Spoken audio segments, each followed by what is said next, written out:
நபி ஸல்லல்லாஹு அலைஹி வஸல்லம் அவர்கள் அதிகமாக அல்லாஹ்விடத்திலே பின்வரக்கூடிய துஆவை கேட்கக்கூடியவர்களாக இருந்தார்கள் என்று சொல்லி ஒரு துஆவை கற்றுத்தருகிறார்கள்.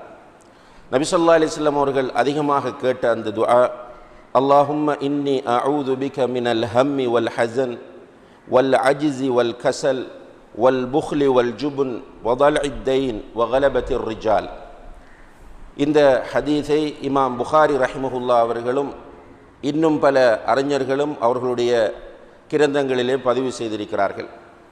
அன்புள்ள சகோதரர்களே, நபிகள் நாயகம் ஸல்லல்லாஹு அலைஹி வஸல்லம் அவர்கள் அல்லாஹ்விடத்திலே நிறைய துஆ செய்யக்கூடிய ஒருவராக இருந்திருக்கிறார்கள்.